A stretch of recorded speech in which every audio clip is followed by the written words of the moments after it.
Sonic Boom Episode 32, The Evil Dr. Orbot. Well, this sounds like some hype. I've been looking forward to this for a while. Will it measure up to Grounder the Genius, or be as underwhelming as this show? But it's bad form to have a spoiler as their title. A news reporter reports on Barker scamming idiots, Charlie disobeying traffic signs, and a weasel thief stealing from Lady Walrus's ugly baby. He's saying that villainy in general is on the rise. Thank God they're being more competent in this show. Really goes to show you how messed up the writing is that you hear that the villains are getting more competent, terrorizing the civilians, and you're like, thank God, finally. The civilians just aren't charming enough. All I'm wondering is, how did it take this long for villainy to be on the rise when we've had so many different villains in this town? We have the lightning bolt society. At least this is something that helps make it more realistic than Knothole. Much like Metropolis Zone in Sonic the Comic, the town itself has plenty of villains, while Knothole is just this perfect little heaven place with no criminals at all, aside from that one time the raccoon stole someone's purse. Out of nowhere, Eggman wants to destroy Fuzzy Puppy figurines. Fortunately, there's a continuity nod from Amy, and Eggman says that this is bittersweet, and they plummeted in value, but if he destroys some of them, he'll artificially increase the value of his own collection. Sadly, Sonic just spin dashes and knocks him down, because he can't get away with anything in this show. The mayor actually admits to a few people that they rigged his own election. Good, this admits that he doesn't deserve to be the mayor. I've been waiting for that. He reveals that his town will allow the villains to be villains, as long as they succeed in a test at a classroom. Wait, what? What were the writers on? I don't understand. Huh? Why inconvenience his town? He lives in that town. He wants to be stolen from? So we have to sit through painful padding of Eggman struggling at a test, breaking his pencil, and then reading out one of the questions, a math one. The whole time he was saying this, I have to wonder why he's not being forced to shut up. You're not allowed to talk during a test. It distracts the other students. Didn't the writer even remember his time in school? Also, a genius wouldn't run out of time on a test and scream. And I hate how the walrus is naked. It stands out among the rest. Somehow, Eggman failed. The main villain of the entire franchise has that little value. And he says he'll burn the village. Facetious says he can only do that if he won on the test. He's told he can only be a villain again if he waits 3 months. They seriously expect Eggman to comply with that? Why will this show stop at nothing to have pointless, unfunny bureaucracy jokes in the Sonic franchise? They don't know how painfully out of place it is every time it happens? Orbot says he'll study with him. And Eggman says that Orbot can take the test for him. Really? He'll be counted as a separate individual when he's just a robot extension of Eggman's will? Orbot naturally says he doesn't know the first thing about being evil. I love that. It was amusing he said he had to download an evil textbook into his memory. Those wouldn't exist. It was unnerving to hear him laugh evilly, and his laugh was still kinda like his actual harmless laugh. So he says he got a perfect score. Fortunately, they cut out the padding there. And Eggman tells him his plan. I really would have preferred to see Orbot be competent at the test, as opposed to Eggman, the main villain of the series, being incompetent. Orbot has to create a hole and send in robots. So a missile hits something other than the wall, and Tails goes out. Eggman tells Orbot off for not aiming for the wall, and Orbot gets him the invention, which causes a rain cloud to get summoned over his head and strike him with lightning, which covers him in soot. But that's all because he must have had rings. So Orbot deliberately did it differently from how Eggman said, so he'd be more likely to succeed. I guess he lured Tails somewhere. Then Orbot fortunately uses the invention again, instead of it vanishing into the ether because they did a time skip and now want to focus on something different they're doing. So he makes it rain so the heroes can't have a picnic, and Eggman gets struck again. Eggman tells Orbot he needs to talk, and puppet mastering's a two-way street. Orbot reminds him of his failure last time. I thought he was just doing this to say, that's why I'm better than you and you need to stand down, but fortunately he's going somewhere with this. He reveals that he purchased the entire surplus supply of figurines. posted a flyer saying a mystery buyer would pay $1,000 for a figurine, creating artificial demand. Then he took out an ad in the newspaper offering to sell it for $500, so people came in droves. This gave him a $500 product in each sale, and raised the value on his figurine a lot. Eggman just gets mad at his brilliant plan because there's no actual destruction. Eggman complains, and Orbot decides to be his own villain. Eggman fortunately lampshades Orbot calling himself a doctor when he's not. If the writer knew it was stupid, he shouldn't have had him call himself Doctor. Grounder the genius didn't call himself Dr. Grounder. Orbot says he's sick of people calling him lackey and paperweight. So people other than Eggman called him that? And intimidatingly laughs in a mecha. I'm surprised Cubot's with him. Orbot's naturally sick of Cubot not understanding a rhetorical question, and Cubot says that if he wanted to be yelled at, he'd have stuck with Eggman. I wonder if he'll ditch him for this. I feel bad for him, but I'd be like Orbot with him too. Amy wants to hold back on Orbot, and cool rock music plays as the heroes fight badniks. Then a heat-seeking missile is fired, and Sonic simply jumps to lure into a robot. I mean, robots would have heat in them because electricity in them would generate heat. But it would be a pretty worthless heat-seeking missile if it was programmed to aim at robots. And Tails does the same thing. Oh, one of them has a force field in front of it, but who cares? The robots are still defeated just as easily. Missiles being lured into robots is really cliche, and the force field doesn't matter. This wasn't nearly as interesting as I hoped, so that payoff sucks. That's it? Really?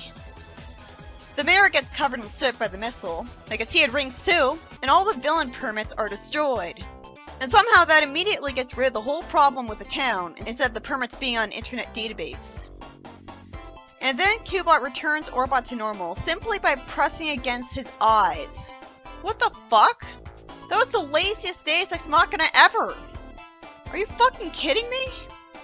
Eggman tried to look smart earlier by saying that Orbot's screw-up was all part of his plan, but he would have looked a lot more competent if he had been the one to return Orbot to normal. He could have just reprogrammed him. Why wouldn't the villain permits be with the villains themselves, at their houses? Well, this was a disappointment, even if it was an engaging, captivating change of pace. I definitely expected to be unnerved and creeped out by the normally nice Orbot acting like a smug villain. Worked better for Grounder because I'm already used to him being a bad guy.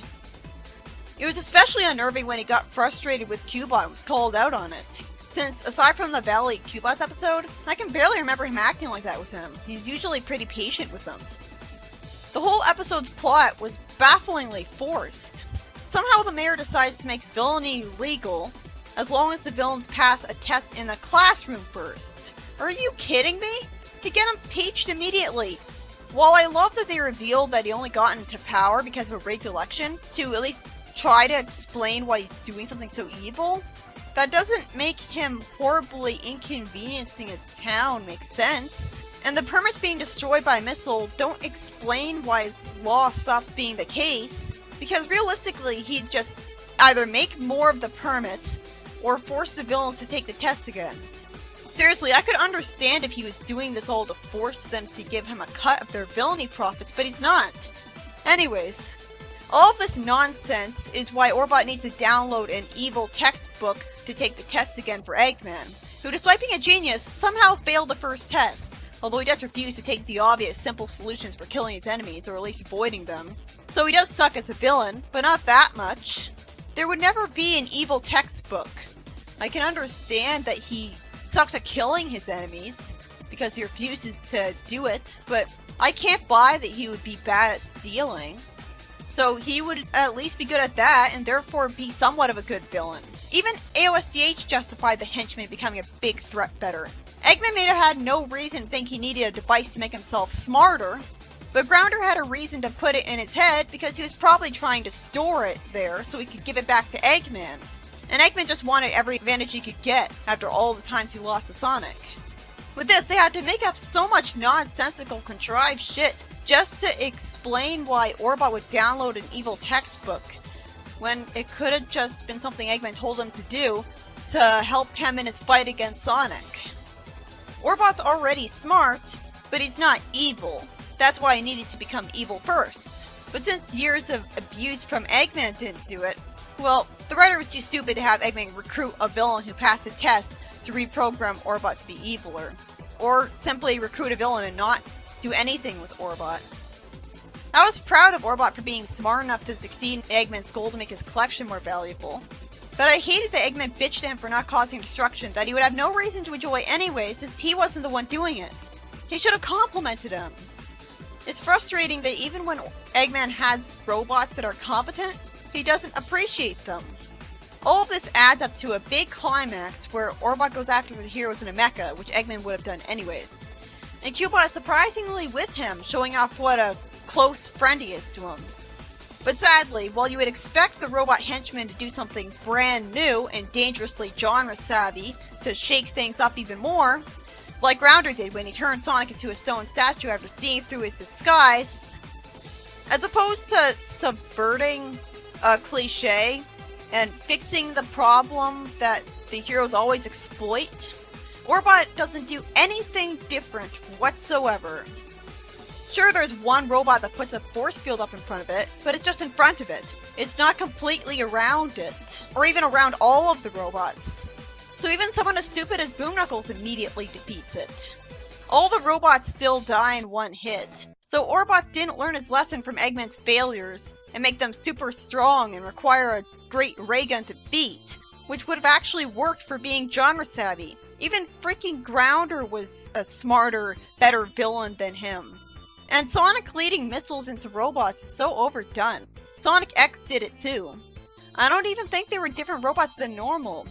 The point is that they're still small, so who cares? I was expecting him to just attack the heroes with his mecha, directly, with no worthless robots in sight, and have a longer action scene. And that would have been a better idea because the mecha looks like it's made of harder materials and would be tougher to beat. But no. So what was the point? He might as well have not even been there if he was just going to send robots after them. I may have enjoyed Grounder the Genius, but this is not Orbot. And this is not taking advantage of the concept of him being the main villain when it comes to the action scene. When it comes to the figurine thing, I was really proud of him though. He really lived up to his true potential. But I don't buy that he needed to be pure evil to come up with the idea of artificial value inflation. Sure, it's evil, but that requires intelligence too, and he already had that. So this just shows how useful he'd be to Eggman if Eggman always listened to his suggestions. Like the suggestion to just use explosives that explode on impact instead of ones that can be thrown back at him. He didn't even need to have an evil textbook to come up with that one. And Cubot turning him back to normal was the most insulting Deus Ex Machina ever. The writer clearly ran out of time, in both the episode and out of universe. What was that, seriously? At least it made sense with Grounder because he was the victim of dynamite, and Eggman would have removed the smart chip from his head after that. It goes without saying that there's no reason that him touching his eyes would get rid of all the evil he downloaded into his brain. Eggman wanted him to download the information to his brain so he could complete the test. So why would there be an easy way to get rid of all the information? Why wouldn't Eggman have been the one who did it? Why would Cubot know that he could do it in the first place when he's not the one who made Orbot? And Eggman didn't tell him to do that. And it's not like it rebooted Orbot because Orbot didn't faint and wake up hours later. Sadly, I'm not sure if I'll ever be able to actually watch the next episode, Knuck-knuck, Who's Here? Because nobody bothered to upload it to Dailymotion after all this time. Why that episode and not any of the other ones? The closest I could do was watch a video called Everything Wrong Sonic Boom, Knuck-knuck, Who's Here? So, while I don't feel right about this, I'll have to talk about it based on the very small amount of footage I get with each sin counted. What other option do I have? I can't find the full episode. Great. I hope by the time I get to uploading these reviews, I'll actually be able to find the episode. So at first, it turns out that Eggman only appears in the opening scene. Well, how is that a problem? I mean, Eggman's so overexposed in the franchise that he's gotten annoying. It'd be worth it if there was a focus on a different villain. Though with this show, that's not a guarantee. What's wrong with changing things up? Unfortunately, Knuckles gets amnesia from a hit on the head during a generic robot battle. That's not how you get amnesia. It'd make much more sense if he was hit with an amnesia ray. But even then, why wouldn't Eggman use that on all of his enemies at that point? Obviously, if you got hit in the head, amnesia would be the least of your problems. So this kind of plot is not only cliche, but it can't make sense. Since when do you get hit on the head that hard from fighting something as weak as these badniks? I'm at least impressed that the show was gutsy enough that one of the heroes got injured in one of their thousands of fights for a change. It was bound to happen eventually. And the show even had the guts to show a bandage on his head. But I'm sure it'll disappear in the next scene instead of being there all episode. And you won't even have to take headache pills. So was this the one time when Knuckles got hurt without rings? Because he dealt with a ridiculous amount of slapstick before. He got blown up 84 times and the worst he got was soot on him. Now all of a sudden he's not invincible anymore? He definitely must have had no rings at that point, but then we should have been told that. We see rings in the Boom games, so it's not like rings don't exist in this universe. Sonic actually lampshades that amnesia plots happen in cliche sitcoms. If the writer knows the plot is cliche, to the point of having Sonic express distaste for that kind of plot, well, I can't blame him for going through with it anyways this time, because some things are overdone specifically because they're such intriguing ideas. I mean, it has a lot of story potential. What would Knuckles do if he had amnesia? Well, normally in the case of this show, nothing, because it doesn't matter. He'd just keep fighting Eggman anyways, because it's not like he's the Guardian of the Master Emerald, and therefore having amnesia would cause him to stop Guardian to disastrous results. We're not even told that he hides it in his shoe, or in his aura. I prefer to think it's in his aura to explain his powers. And he's not paranoid enough to ditch his friends from lack of trust just because he doesn't remember them, because this is Boom Knuckles we're talking about. But they make a poor excuse for a plot if him having amnesia led to nothing. So that's not going to be the case. Sonic doesn't scold Six for scaring Knuckles while he's weightlifting, when that could have crushed him to death with a barbell. And Knuckles, who impressively still has the bandage on his head, randomly anxious about how he's all alone because he doesn't have a family, when normally Knuckles is not this much of a crybaby. And the only reason he was okay with it before was because he was used to it, I guess. That is unusually sympathetic for Boom Knuckles, but this was done before. I'm impressed that the show had the guts to admit that the evil old lady's husband died. And that she poisons birds. That's way too dark though. So, does she eat the birds after she poisons them? Because otherwise I don't see the point. I have to wonder why the heroes are wasting their time at her house and at Madburger with her though. They're not exactly her best friend. And why would she expect Sonic and Knuckles to be with her at 5:30 a.m.? Also, I hate that I didn't watch the full episode. Does anyone know if the heroes ever said, "We don't have families either, we know how we feel, we can relate to you"? Because if they did say that, if they did relate to him on being an orphan, well, I guess the plot would have still happened anyways. But think of how ridiculous it is that every single one of them, all at the same time, is an orphan, with no actual knowledge of their families. You think that statistically, it'd be a lot more likely that at least one of them would have some kind of surviving family member that they could introduce Knuckles to. But, of course, how would it make him feel better to be shown some other person's family member, when he's not even part of that family? But it would make more sense for him to see, say, one of Styx's relatives, than to see some random old lady that he has no attachment to. Because Styx is actually his friend. I guess the thing I would rather talk about is just how ridiculously contrived it is that somehow all of Team Sonic doesn't have any sort of family members. Now, I could understand perfectly fine if they did have family members and they just weren't in this town, and they all just moved here. Or, I guess it would be too dark for Boom Eggman to have killed their parents. But somehow all of them, we just have to assume that they're orphans. Now, I would much rather them be that way, in the sense that parents are just excess baggage that are just going to drag things out. Because, like, if they don't do anything, then they're pointless to show. I'd rather have the heroes be nice to their friends than to their parents. It would have been a totally different thing if Sonic's father and Archie, like, fought the robots, like, with shooting lasers out of its hands, like you'd expect a robot-sized person to be able to do. But instead, he didn't do anything. So it would be really pointless to have Sonic have parents in this show, even if it would make him feel a lot more like an actual teenager.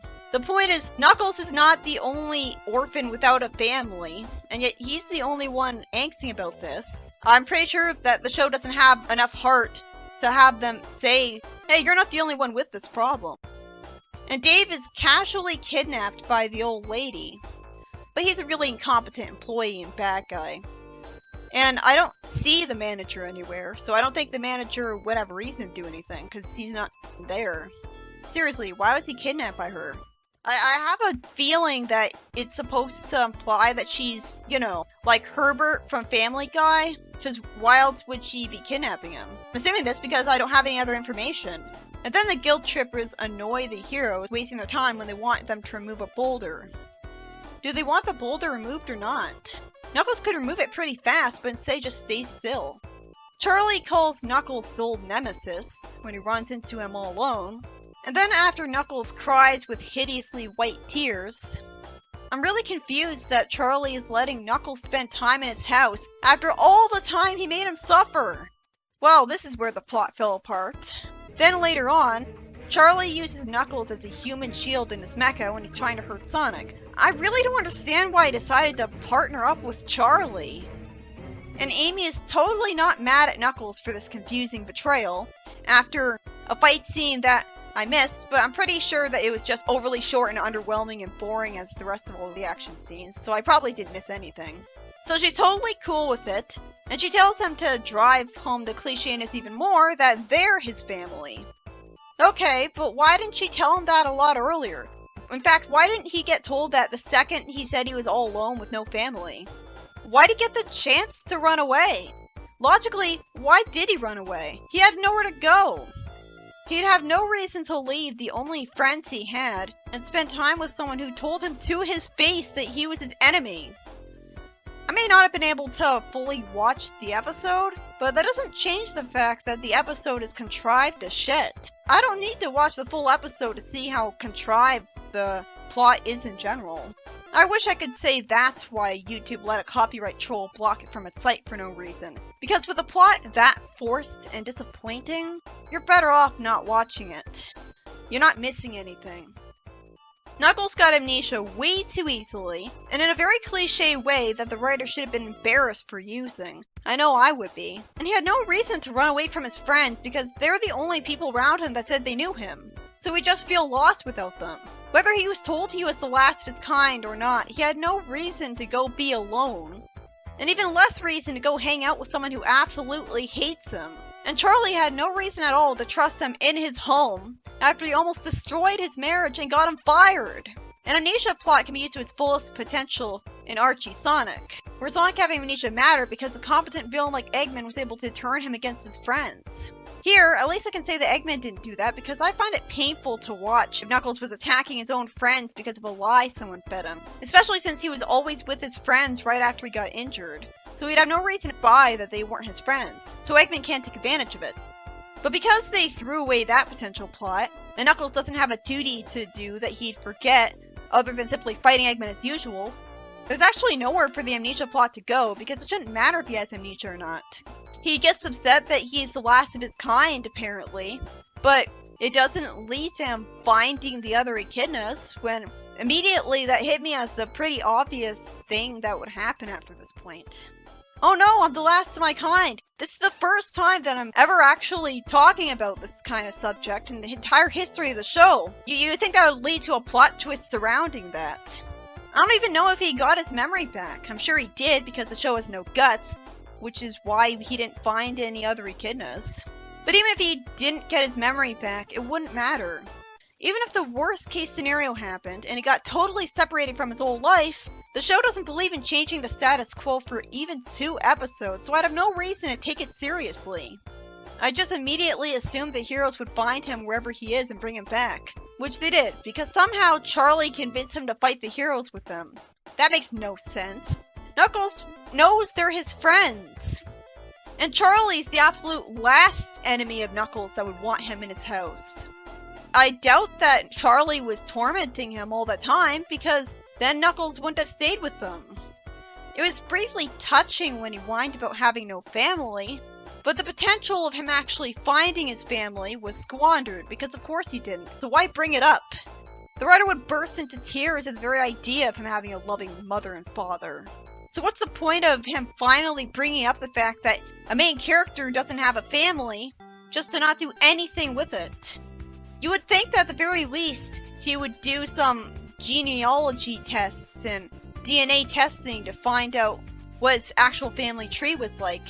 If the heroes had been born and raised in this town, which would further support the idea that they're actually orphans because none of their relatives are here, then you'd think that the town would have their ancestors in the history books, in the history records. So all they would have to do to find Knuckles' family, dead or alive, is just do some DNA testing, whatever it's called. So he could at the very least do some research on his family. But, of course, if it was that simple, well, Tails should have suggested it anyways, but I think the fact that he didn't suggest it might prove that he knows that his ancestors weren't from this town anyways. I know for a fact that Mobius has the internet in this universe. I'm sure they'd be able to find his family with the internet, dead or alive. Instead of the heroes even trying to help him find his family in any sort of way, and give him more of a sense of identity and history, which he clearly wants, they don't even try.